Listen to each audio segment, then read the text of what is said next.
The other reason for that is that your body's actually using the ketones, right? That's the other thing. So I mentioned before how sometimes after exercise, you'll actually see breath acetone drop. Yes. In the initial period after exercise. This can last for, an hour or two, but then it will come back up, right? As your body starts to then produce more ketones to compensate for the fact that you just used them all.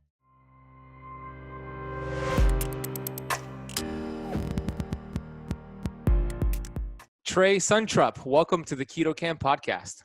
Hey, Ben, thanks so much for having me. I'm happy to be here. Yeah, I'm excited to nerd out with you a little bit because I've been using this BioSense product. If you're watching the YouTube video, I have it holding up right here. And I want to talk all about this because I actually have several questions using this for about a month now. And you actually answered the prayers of so many people in the keto space who are tired of pricking their fingers, or they don't even want to prick their fingers at all. So let's talk a little bit. Let's start right here. How did the idea come about to develop this technology when there's been so many other companies out there that have tried, but they're just not as accurate when it comes to breath ketone readings? Sure. The origin story of the company is pretty interesting because we came at this sort of obliquely, like this wasn't the plan at first. So our founder, whose name is Tim Ratto, he's a veteran of the National Lab System, the U.S. National Lab System. So he used to be at Lawrence Livermore Lab doing a whole bunch of different chemical sensing experiments and research. And actually had always been interested in ketones primarily because he has a nephew who has type 1 diabetes and had an incident of diabetic ketoacidosis, unfortunately, when he was very young. Originally, the idea came to him because of this issue that his nephew was having. And he thought, wouldn't it be nice if, his nephew could carry around a device, track their ketones, and then, the parents could get alerts or keep track of their kids to make sure nothing like that would happen. And so then, we ended up working with a couple other type 2 diabetes management groups and came to the idea of really tracking ketones for nutritional ketosis, both for either the keto diet or low carb diet or fasting. So that's really how it came about. Is the original intent was not to go after the keto diet crowd, actually, but here we are. So I know that there's other companies out there that I've tried, and I've made a lot of videos over the years where I talk about how to test for ketones, how to test for glucose, what's the most accurate ways. And I can't tell you how many comments and emails I get about the urine strips, the breath meters, and I'm like, look, right now they're just not accurate. So I have never come across a breath ketone reading device that has been accurate until you all reached out, and now I'm starting to use this and I'm correlating it with actually the Keto Mojo. So I want to talk about that. How is your product able to get such an accurate reading versus the ones out there that are not? We don't have to mention their names. What separates this product from other breath ketone readings? Sure. This is where we can probably nerd out a little bit, actually. So just as a warning to all the listeners. But there's really three things, I think, that make this product better than anything else that's been released before. And we really like to say that it's a clinical grade product. And what we mean by that is that it's actually accurate enough to be used in a clinical setting. And we can talk about this a bit later, but we have already partnerships with various groups who are doing either clinical research or are actually caring for patients in various capacities who are tracking their ketones with this device. So, until now, there really hasn't been a device that was accurate enough to be used in the context of a clinic and with physicians. So there's really three things, like three differences that we can talk about with this device versus breath devices that preceded it. So the first is the sensor inside is very, very selective to the ketone body that we're interested in, which is acetone. So acetone is a chemical that is excreted in your breath that's a byproduct of ketogenesis. So there's some acetoacetate in your blood that degrades into acetone, and then that actually diffuses into your lungs and is exhaled in the breath. So our sensor is really, really focused on that acetone above and beyond any of the other analytes that might be in your breath. So some of the previous devices were actually just repurposed alcohol breathalyzers, the types of things that, law enforcement uses when they pull people over late at night. And so it's really kind of not sensing the right thing in a way, right? So the first is a highly selective acetone sensor. The second thing, and probably more important than that, is something that we call end of breath sampling. So there's this really interesting phenomenon in your lungs where the concentration of most gases that are exhaled in your breath is highest at the end of your exhale, right? So you can actually, this makes some intuitive sense if you think about it. If you consider your lungs and you take a breath in, you've got a bunch of air sitting in your lungs. The first part of your breath that you exhale out is just kind of air that's been sitting in the middle of your lungs and really hasn't interacted with your lung tissue at all, right? I mean, this makes some amount of intuitive sense, I think. Yeah. So really what our device does is it listens to your breath. There's a pressure sensor inside that listens to you as you're exhaling. It waits until you're reaching the end part of your breath. And then a pump kicks on in the device and actually pulls that part of your breath into the innards of the device where the analysis is done.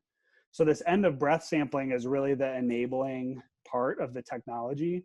And actually, we're very happy to announce that a couple of weeks ago, we were actually granted our patent for end of breath sampling.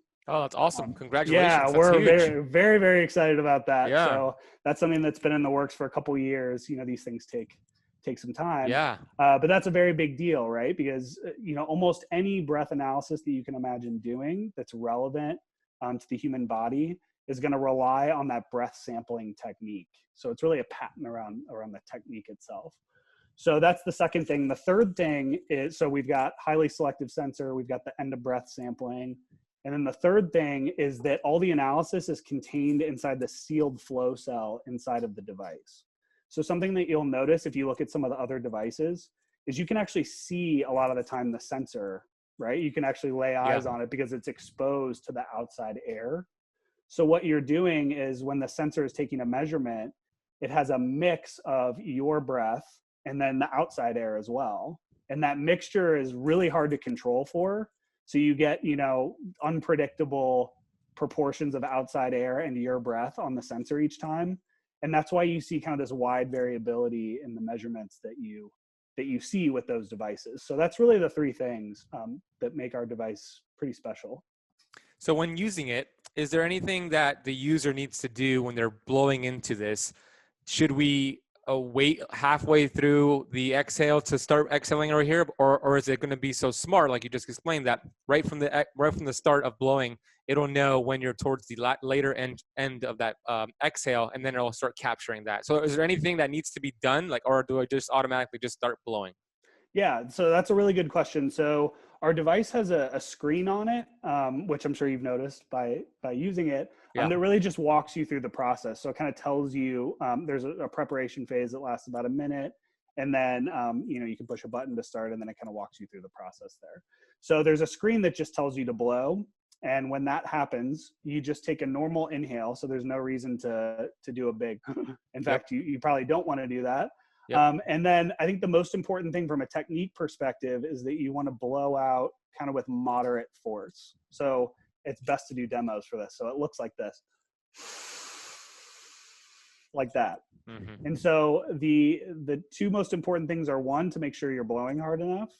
You don't have to, you know, blow out your lungs. It shouldn't be something that is exerting you, right? But then the device will actually tell you when you can stop. There's a sequence of like 2 short vibrations that just go bump, bump, and that's when you know you can stop. So the two most important things from a technique perspective are, you know, making sure you blow moderately and then continue to blow until you feel those 2 short vibrations at the end. Because you can't see the screen, right, when you're taking a measurement. So it's sort of haptic feedback for you to say, okay, you're good, we've got your sample. Yeah, I thought that was a great idea to put that vibration in there once it tells you that you're done, because you're not looking at it when you're blowing into the machine. And I was actually surprised, Trey, that it's not a lot of effort. It's really fairly quick before it's ready to read your breath. So I was impressed with that. Yeah, it takes there's like a 15-second period where it's kind of, you know, it's thinking about it and analyzing the result. And then, yeah, your result actually pops up on the device screen, which is another thing that's potentially different from some of the other devices that are on the market.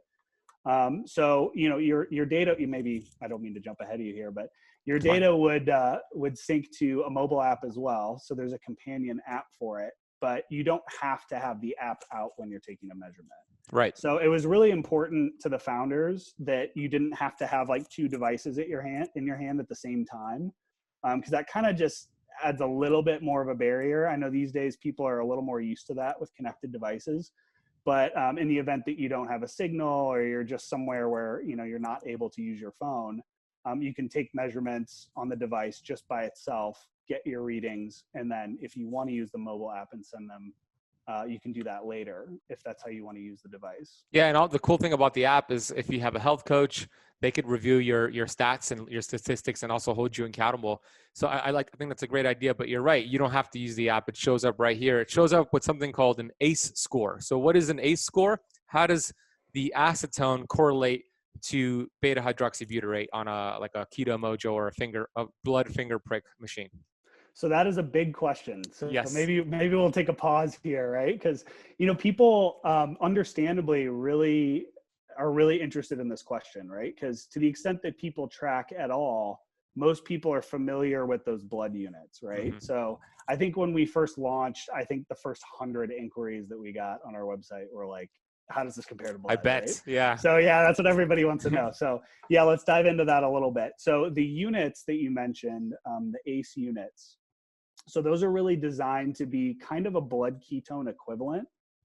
You know, with the caveat, I mean, something that's going to hang over all this entire part of the discussion is that the blood ketone and the breath ketone are not the same molecule, right? So that's super important to understand. So explain if you can explain yeah, the difference. Yeah, of course. Yeah, they're just different molecules. They have different structures. The ketone that you measure in your blood is called beta hydroxybutyrate.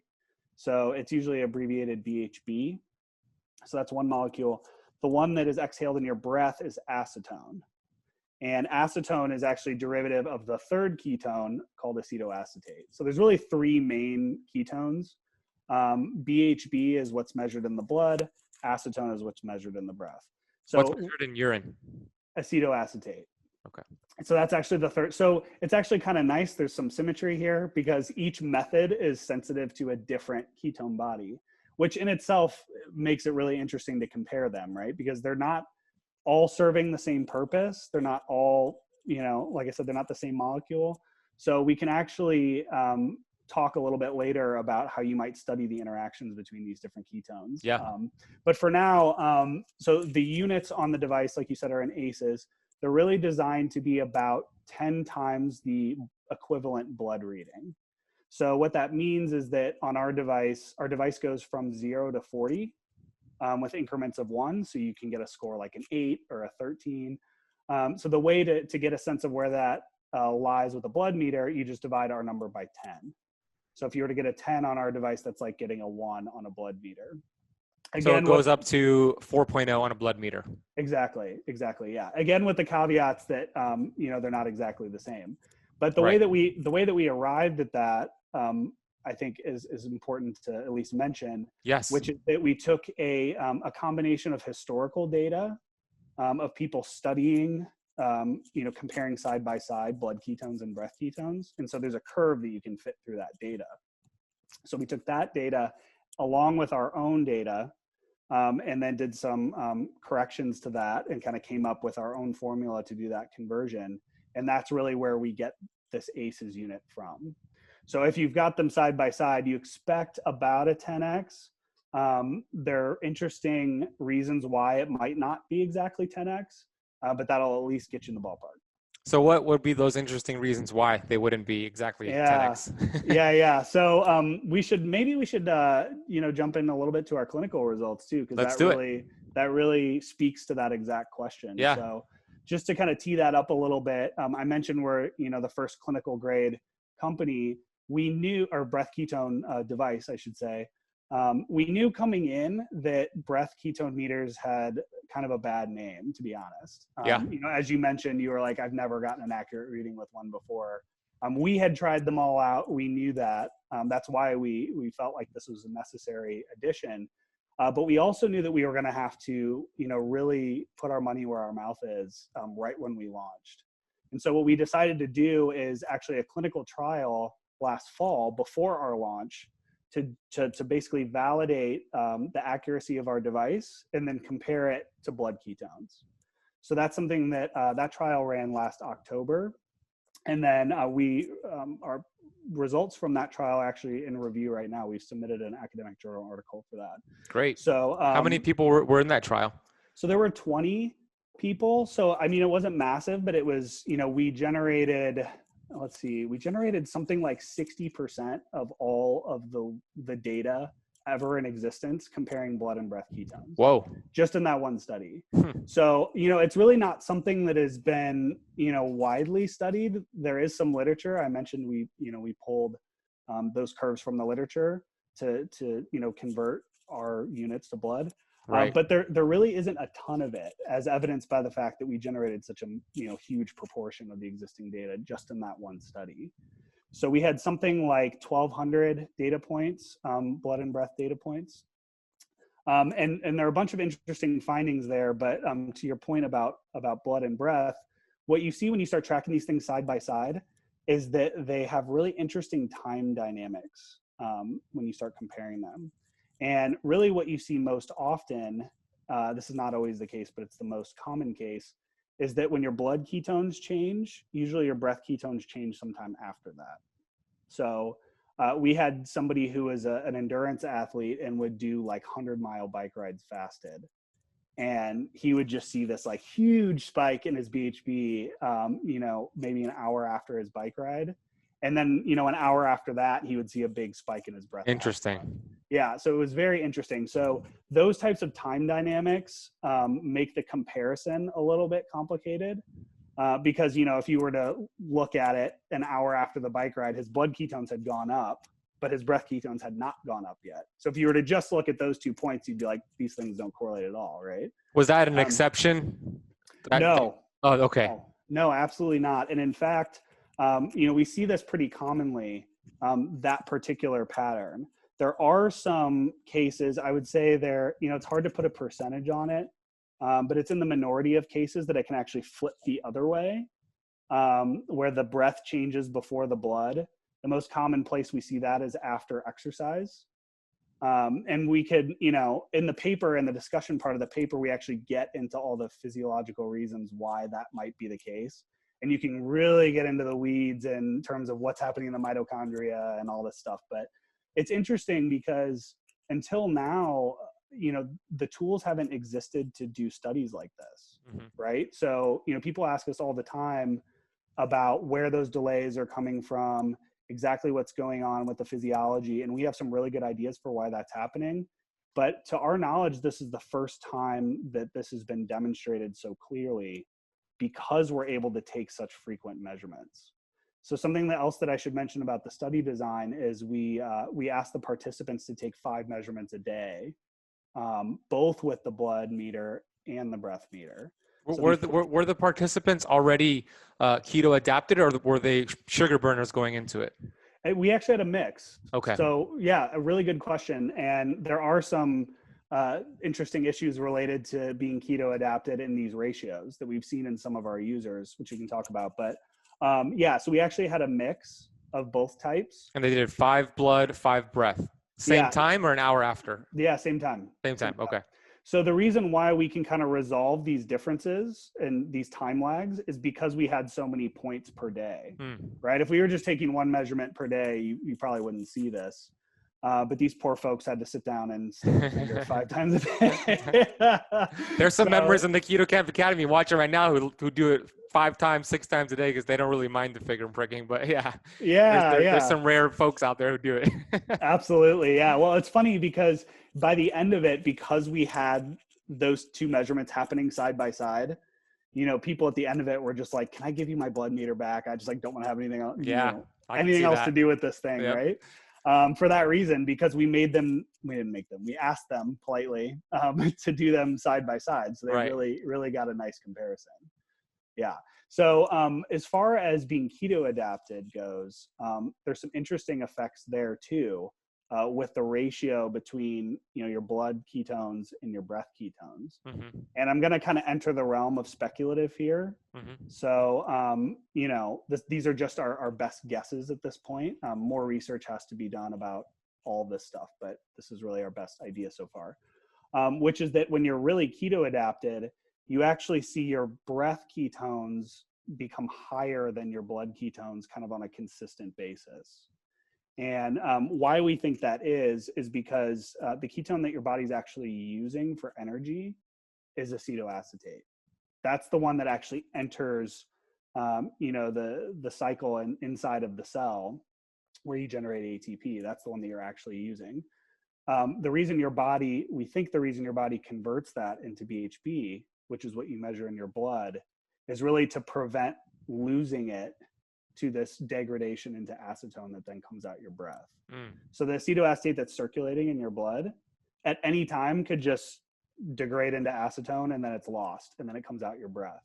So we think it's like a preservation mechanism that your body has, because BHB doesn't do that. It's stable in your blood. Yeah. So it's sort of a way to hang on to the ketones, so that they don't degrade and you don't lose them. So it's kind of a preservation mechanism.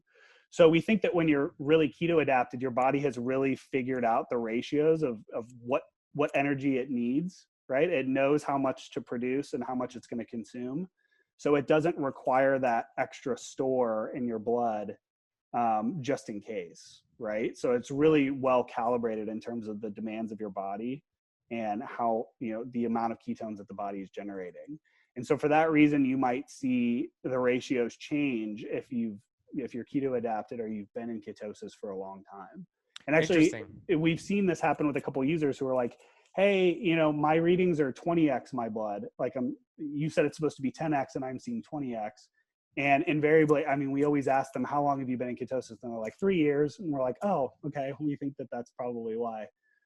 So there's all these interesting dynamics with the ketones that we don't fully understand. And like I said, that last part is really just a hypothesis at this point. Yeah. But part of the exciting promise of the technology is being able to enable studies like that, not just in the caring of patients or even, just regular folks who are trying to do keto, but also to support some of the studies that you might want to do into these effects. That's fascinating. That was a long answer.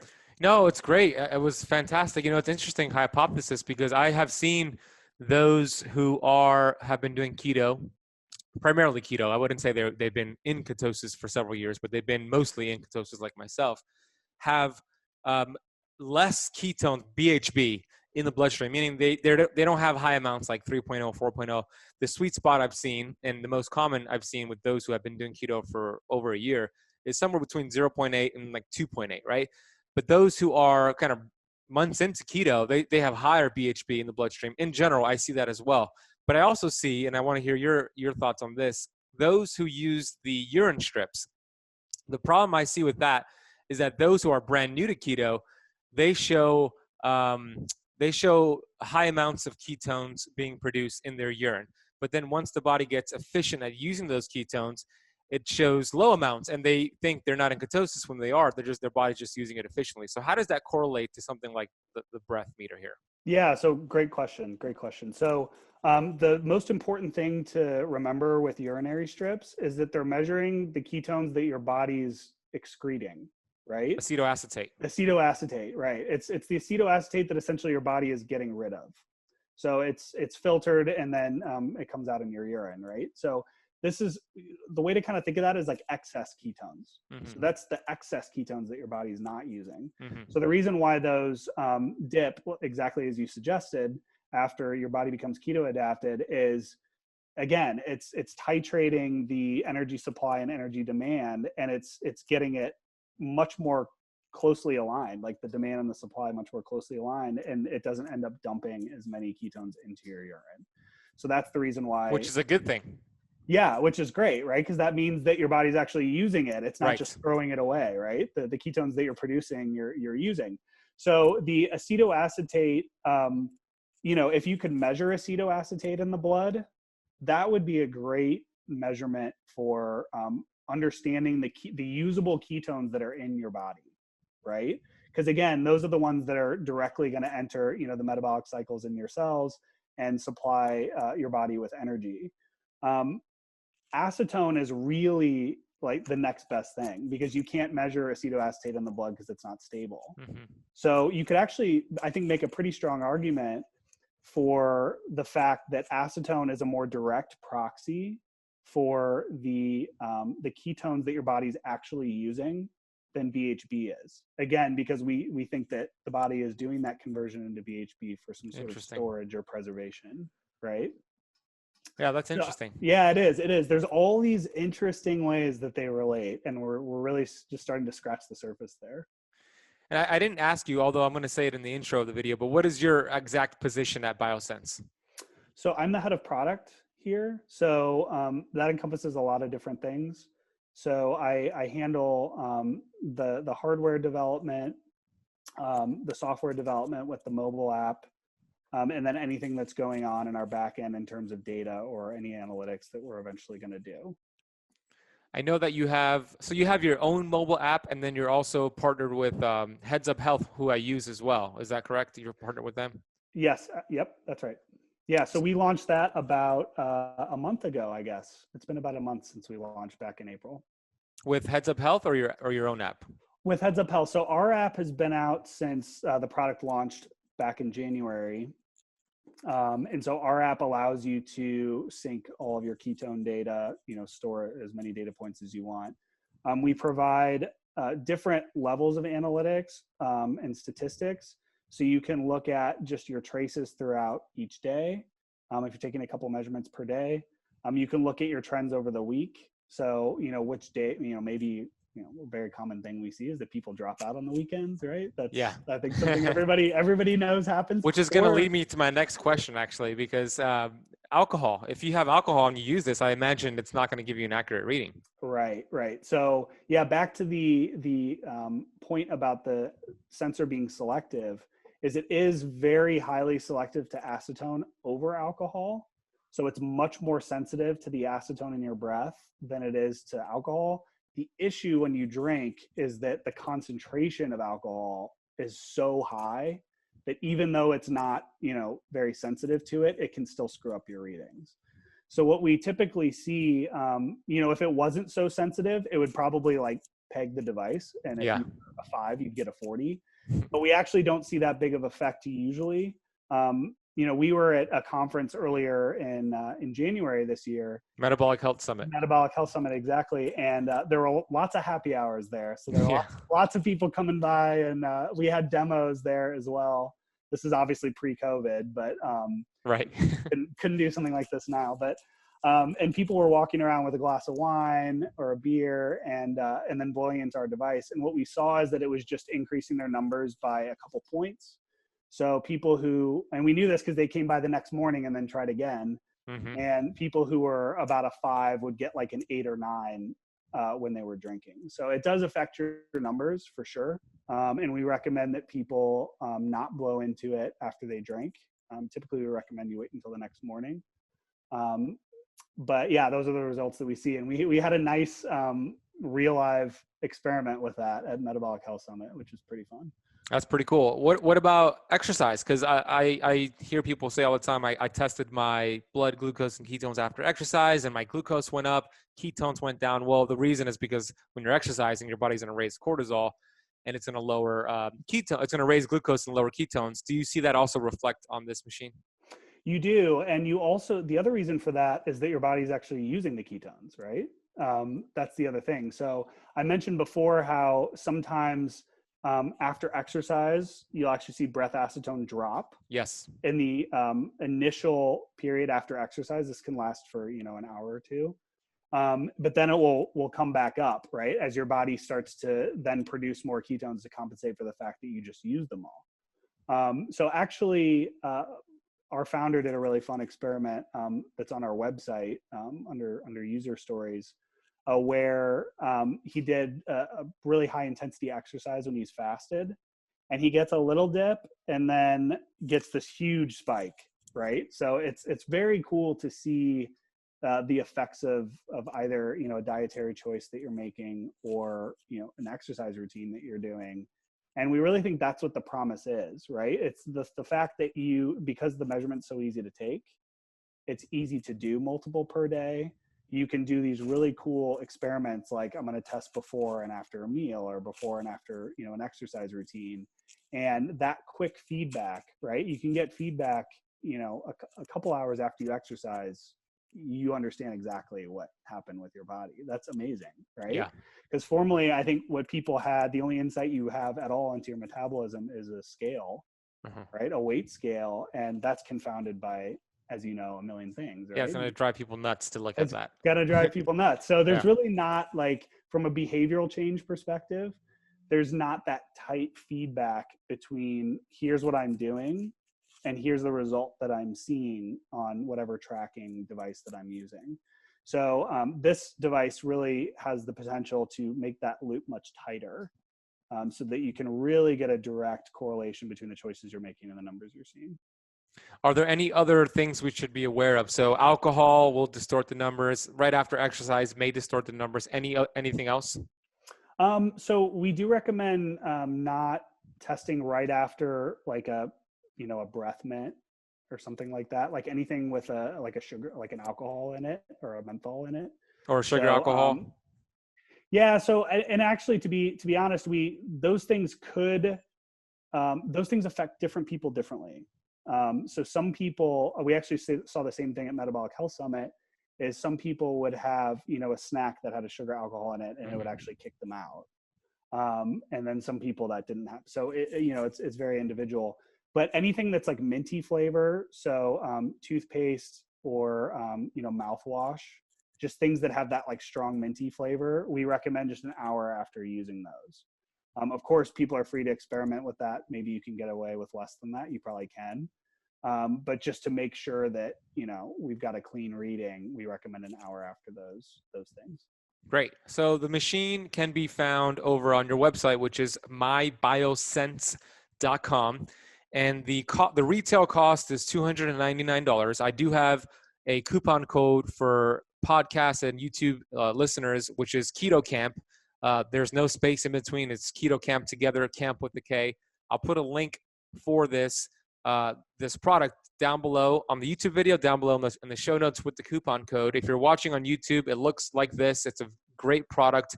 And I know what you're thinking. $299. Why is it that price? Well, here's the deal. And you could explain why it's that price, but here's what I see. It's a one-time purchase and you could test multiple times. You don't have to refill strips. It's very different. You're not pricking your finger. And I think it lasts about 2 years before you might need to just replace the sensor. Right? Tell me a little bit more about that. Sure. So yeah, as far as the economics go, another question that we get all the time, right, is it's $300. So if you do think about a disposable cost for a blood test, right, at best, that's $1 each time you prick your finger. So even if you're only doing once a day, in a year, you've spent that. Another thing that I forgot to mention from the trial that's important for the economic discussion is that your ketones can be highly variable during the day, right? So we see variabilities like on average of about 50% for an individual, and oftentimes much higher than that throughout the day.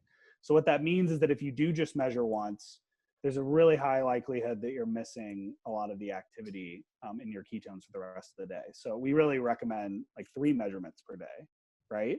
So if you're doing that, then 3 measurements per day, it takes you 100 days, 3 months to take 300 measurements, and there's your $300 in your blood strip, right? Yeah. So if you start to think of it that way in terms of unit economics and disposables, it doesn't seem so bad. Right, exactly. It doesn't seem so bad. And the coupon code that I have is $20 off. So you just apply that and you can take advantage of that deal. It also comes with 2 extra of these pieces right here, right? I saw it in my box. So what is that for? So there's a couple of extra mouthpieces in here. So these mouthpieces are removable, so you can pull them off. If you just squeeze the bottom, they pop right off. So that's for cleaning. If you want to clean the mouthpiece, just soap and water. Or have somebody else use your machine. Or have somebody else do it. Exactly. So, if you're sharing it with a partner and you just want to pop off the mouthpiece and they've got theirs, they can just pop it back on really easily. It's rechargeable, so it comes with a charging cable as well. And then the last thing, which has been kind of an unexpected hit for us, is this carrying sleeve as well. Yeah. That comes with it. I don't know. Did you get here. that? Did we send you one? Okay, yeah. Good. Got it right here for traveling. There you go. So it Boom. fits right in your sleeve there. and then it provides a little extra protection for you when you're carrying it around. Yeah, and it's great for traveling. Yeah, something like this is pretty cool for biohackers, and not even just biohackers, but anybody who wants to just continuously check their ketones and not have to prick their fingers all day long. So it's a good investment in my eyes, and it's accurate. And that's the first one I've come across that's been accurate. So I think it's a fantastic product. That's why I'm using it, and that's why I have a coupon code, and that's why we're having this conversation, because it's another tool to gauge if what you're doing is working for you, and if you need to change things up. And you could continue to test all day long, 3 times, 5 times, 7 times. It's just your breath. It's very easy to do, as opposed to the blood. Now the blood is fine. I like Keto Mojo. I still use them, but this is much more convenient, and you could take it with you when you're traveling with that little cool pouch as well. So the coupon code is KetoCamp. The website is mybiosense.com. Trey, any final words for the Keto Campers today? No, I just want to thank everybody for tuning in. It's great to chat with you, Ben. I'm glad you've been enjoying it. And yeah, head over to our website if you want to learn more. We'll be posting. Hopefully, our paper gets it gets approved soon and published. So we'll be posting information about that. Also, follow us on social, both Instagram and Facebook. Is it just at MyBioSense? MyBioSense. Sorry to cut you off there. So we'll put those links down below at MyBioSense. And yeah, Trey, I had a great time discussing ketones and nerding out with those cool clinical trials you've been doing. I can't wait to read it when it posts. Keep up the good work with you, Jim, and everybody else at your company. And I'm grateful to be using this product. So I appreciate your time today and expertise. Thank you. No problem, Ben. It's been a pleasure.